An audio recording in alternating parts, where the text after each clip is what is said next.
UK आने तक इतना बजट आया स्टडी वीजे पे। कंसल्टेंट्स के पास धक्के खाने के बाद मेरे सामने अब सबसे बड़ा चैलेंज था फीस। 80 लाख रुपए की बैंक स्टेटमेंट जमा करनी थी। 2 दिन के बाद मेरे बैंक अकाउंट में थे 30 लाख रुपए और अभी भी 80 लाख होने में 50 लाख रुपए कम थे। बहुत ही बुरी सिचुएशन थी। मैं और मेरे घर वाले बहुत परेशान थे कि ये स्टेटमेंट को किस तरह से पूरा किया जाए। लेकिन कहते हैं ना कि जब आप किसी काम को करने का पुख्ता इरादा कर लें तो फिर गैब से आपकी मदद की जाती है। ऐसे में मेरे कजन्स ने, अल्लाह उन्हें खुश रखे, मेरे बैंक अकाउंट में 50 लाख रुपए डिपॉजिट करवाए और अब मेरी 3 दिन के बाद बैंक स्टेटमेंट पूरी हो चुकी थी और अब मैं सिर्फ इंतज़ार कर सकता था 28 दिन बैंक स्टेटमेंट मैच्योर होने का। जैसे ही 28 दिन पूरे हुए मुझे यूनिवर्सिटी की तरफ से कैश आ गया था और अब बारी थी वीज़ा फाइल करने की।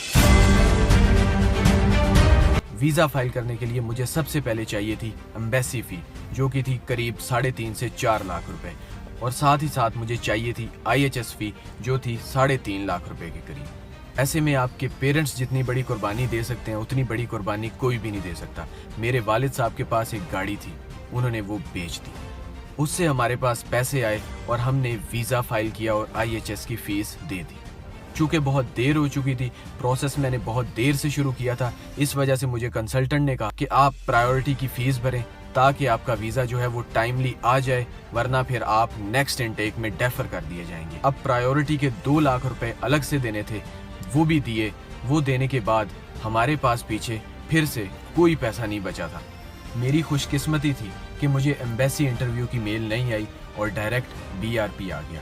BRP आने का मतलब था कि मेरा वीज़ा लग चुका है और अब मुझे जाना है पासपोर्ट कलेक्ट करने। इसके साथ साथ एक और बड़ा चैलेंज जो मेरे सामने आ गया वो थी जहाज़ की टिकट। अब टिकट करवाने के लिए जब एजेंट से रब्ता किया गया तो एजेंट ने हमें रेट दिया टिकट का 1,60,000, लेकिन वो टिकट मुझे 1,60,000 की नहीं मिली।